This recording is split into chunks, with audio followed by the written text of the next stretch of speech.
हाँ जी, Mukul Chaudhary, remember the name. Rajasthan की गर्मी में तपा या पला ये लड़का।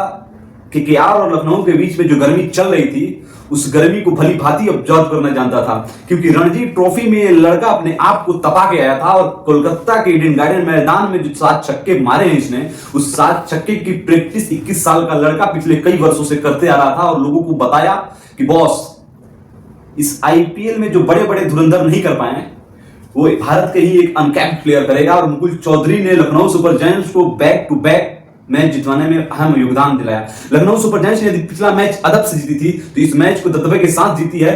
कभी एक समय पे लखनऊ सुपर जायंट्स की विनिंग परसेंटेज थी 30। जब ये लड़का आया और बताया कि बॉस 30% को 100% कैसे किया जाता है, आओ हमें सिखाते हैं। के मैच में डेविड मिलर ने भले ही अपनी टीम को निराश किया था, लेकिन ये एक भारतीय अनकैप्ड प्लेयर ने आया और बताया कि 18 बॉल में 40 से अधिक रन कैसे बनाए जाते हैं, आओ हम सिखाते हैं। और इस लड़के ने टैलेंडर के साथ, सोच लीजिए कि नॉन स्ट्राइक पे आवेश खान थे और आवेश खान ने महज 3 या 4 बॉल खेले होंगे, और इस लड़के ने सारे बॉलों को खेल के अकेले अपने दम पे इस मैच को निकाला है। और संजीव गोइका खुश हुए होंगे। तो चलिए आज हम बात करने वाले हैं इस मैच में क्या क्या हुआ, साथ ही बात कर लेंगे आज के मैच में Rajasthan Royals versus royal Challengers Bengaluru. एक तरफ विराट कोहली का किंग खेमा होगा, दूसरी तरफ राजस्थान के 2 धुरंधर होंगे।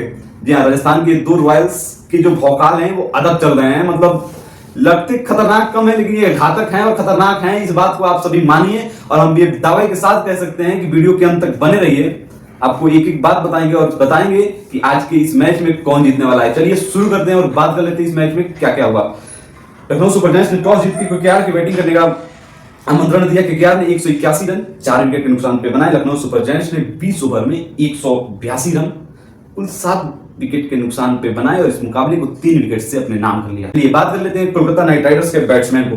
अजिंक्य रहाणे का बल्ला बोला है, 24 बॉल 41 रन। फिन एलन इनके कैच पे सवालिया निशान होंगे, क्योंकि ये कैच जो दिवेश राठी ने बाउंड्री लाइन पे पकड़ा था, उनकी सूज बाउंड्री रोप से टच हो रहा था।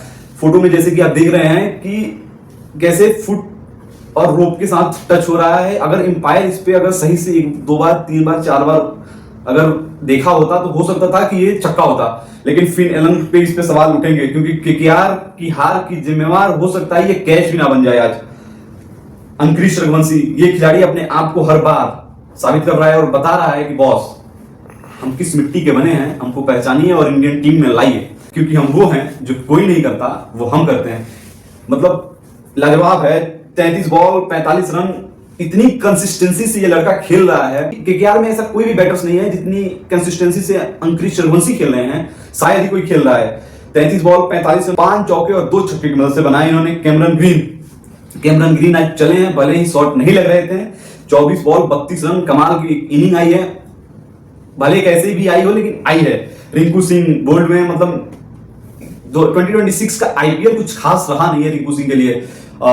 आपको याद होगा T20 वर्ल्ड कप में भी कुछ खास नहीं कर पाए थे। रोमन पावल, ये खिलाड़ी अपने हिटिंग के लिए जाना जाता है और हिटिंग के बदौलत ही केकेआर को 181 रन तक पहुंचाया, क्योंकि केकेआर ने शुरुआती के 10 ओवर में 98 रन बना ली थी और अगले 10 ओवर में 83 रन बनाई। अगर रोमन पावल का ये इनिंग ना आया होता तो शायद केकेआर 181 पे भी नहीं पहुंच पाई होती। अब बात कर लेते हैं लखनऊ के बॉलर्स की। मोहम्मद शमी 4 ओवर 27 रन, एक भी विकेट नहीं लिए, हालांकि बेस्ट इकोनॉमी रहे हैं।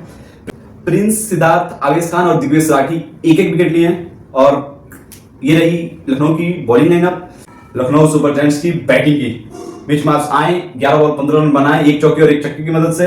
एडन मार्करम अच्छे टच में थे लेकिन चल नहीं पाए, 15 बॉल 22 रन, 2 चौके और 1 छक्के की मदद से। ऋषभ पंत पिछले मैच की अंत जिस तरीके से की थी, उसकी शुरुआत इस मैच में भी वैसे ही की। हालांकि कैमरन ग्रीन, शुक्र है कि ऑस्ट्रेलिया बोर्ड ने उन्हें अनुमति दी है, पता नहीं इंटरनल क्या क्या चल रहे थे, लेकिन इस खिलाड़ी को अनुमति मिली और ये खिलाड़ी ने आज बॉलिंग करने आया और बताया कि अगर हम बैटिंग और बॉलिंग करते हैं तो कितना इंपैक्ट डालते हैं सामने वाली टीम पे। ये कैमरन ग्रीन ने आज बताया है। ऋषभ पंत का विकेट दिया उन्होंने। आयुष बदौनी 34 बॉल और 54 रन, जी हाँ 1000 रन इस खिलाड़ी ने अपने आईपीएल करियर में पूरा किया और ये खिलाड़ी अद्भुत है। इस खिलाड़ी के बदौलत ही लखनऊ सुपर जायंट्स ने इस मैच को जीती है। मिडिल ऑर्डर में आके और पारी को संभालना कहीं ना कहीं एक बहुत बड़ी बात होती है और ये खिलाड़ी ने भली भांति लखनऊ सुपर जायंट्स के लिए किया और बताया कि बॉस, भले ही हमारे टॉप के 4 प्लेयर आउट हो गए होंगे, Mitchell Marsh, Aiden Markram, Rishabh Pant और निकोलस पूरन, लेकिन हम हैं और हम अपने टीम को यहां से जिता के ले जाएंगे। निकोलस पूरन कुछ किए नहीं, 15 बॉल 13 रन, खास मतलब बिल्कुल निराश किए हैं इस मैच में। हालांकि इनकी परफॉर्मेंस डाउन ही रही है पूरे आईपीएल सीजन से कहें या इससे पहले कहें टी20 में, मतलब कुछ अच्छा इंपैक्ट काफी इनिंग्स से आ नहीं रही है। अब्दुल समद ये भी कुछ खास कर नहीं पाए। फिर आया मुकुल चौधरी नाम का एक तूफान, और ये लड़का बताया कि हम खेलते नहीं है, खिलवाड़ करते हैं, और ये लड़का वही खिलवाड़ किया केकेआर के बॉलरों के साथ। सोच लीजिए 22 बॉल 54 रन, 2 चौके और 7 मैक्सिमम। उन 7 मैक्सिमम में ऐसा कोई भी बॉलर नहीं था जिस बॉलर को इस खिलाड़ी ने मैक्सिमम ना लगाया हो, चाहे वैभव अरोड़ा हो, चाहे कार्तिक त्यागी हो, चाहे मतलब मारा तो मारा ही बिल्कुल। मोहम्मद शमी चले नहीं, लेकिन अवेश खान ये खिलाड़ी ऐसा कई बार हुआ है कि नॉन स्ट्राइक एंड पे रह के और अंतिम बॉल पे 1 रन चाहिए होता है और ये खिलाड़ी नॉन स्ट्राइक पे रहता है। आपको याद होगा कि लखनऊ सुपर जायंट्स और आरसीबी के मैच में एक बार ऐसा ही हुआ था, एक बार और हुआ था राजस्थान से जब अवेश खान खेलते थे, उस मैच में भी 1 रन ही चाहिए था और अवेश खान नॉन स्ट्राइक पे था। ये खिलाड़ी इससे तो साबित हो गया कि जिस भी टीम में रहता है यदि नॉन स्ट्राइक पे रहे और अंतिम बॉल पे 1 रन चाहिए तो ये खिलाड़ी उसके लिए शुभ साबित होता है। और उसके लिए मतलब एक होता है ना कि अगर अवेश खान है नॉन स्ट्राइक पे तो मैच हम जीत रहे हैं। और यही हुआ कि केकेआर ने अपने हाथ में आए हुए मैच को थाली में बिल्कुल सजाया और उस थाली में सजा के अपने घर में आए हुए मेहमान लखनऊ सुपर जायंट्स को बिल्कुल उनके सामने पेश कर दिया कि लीजिए जनाब, ले जाइए, क्योंकि ये जीत हम आपको देते हैं। हम ना इस मैच में अपनी जीत की शुरुआत करेंगे और ना जीतेंगे, हम तो छोड़ रहे हैं कुदरत के निजाम पे, क्योंकि कुदरत की करिश्मा जब होगी तो हम जीतेंगे, नहीं भी जीतेंगे तो कुदरत की करिश्मा है, हमें 1-1 पॉइंट मिलते रहेंगे। हम तो top bottom of the table नहीं रहने वाले, क्योंकि हमसे भी बड़े कई धुरंधर हैं कि जो बॉटम ऑफ द टेबल हैं, क्योंकि उनके साथ कुदरत के निजाम भी काम नहीं करने वाला है, चाहे सीएसके हो, क्योंकि सीएसके ने अभी तक एक भी मैच नहीं जीता है और 0 पॉइंट के साथ बॉटम ऑफ द टेबल है, ये भी नहीं जीते हैं, क्योंकि कुदरत के निजाम केकेआर के साथ है। तो केकेआर ने सीएसके से तो ऊपर ही है भाई साहब, क्योंकि 1 पॉइंट पंजाब किंग्स और केकेआर के मैच के बीच में धुले थे वो मैच और 1 पॉइंट केकेआर को मिल गए थे। इस वजह से इनका खाता खुल चुका है अब, तो इनको डरने की कोई बात नहीं, क्योंकि इनके पप्पा जो हैं वो बॉटम ऑफ द टेबल ही हैं। तो ये चाह रहे हैं कि जब हमारे पप्पा बॉटम ऑफ द टेबल हैं तो पप्पा के सम्मान में बेटा भी मैदान में और बेटा भी उनके जस्ट 1 पॉइंट ऊपर है। जी हाँ, अब बात कर लेते हैं राजस्थान रॉयल्स और आरसीबी के मैच में कौन जीतने वाला है।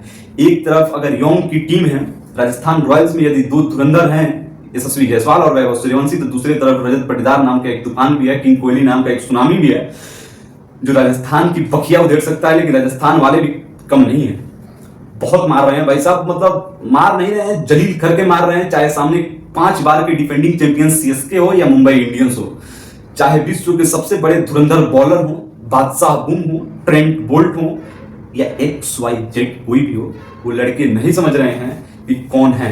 मैच के पहले भले ही इज्जत कर रहे हैं, लेकिन मैच में जब बॉलिंग और बैटिंग करने आ रहे हैं तो बदतमीजी से पेश आ रहे हैं, संस्कारी ढंग से। जी हाँ, वीडियो को अंत तक देखने के लिए आप सभी का बहुत बहुत धन्यवाद। आप बताओ कि आरआर वर्सेस आरसीबी के मैच कौन जीत रहा है, कमेंट में जरूर बताओ। चैनल पे नए हैं तो लाइक करें, सब्सक्राइब करें और शेयर करें।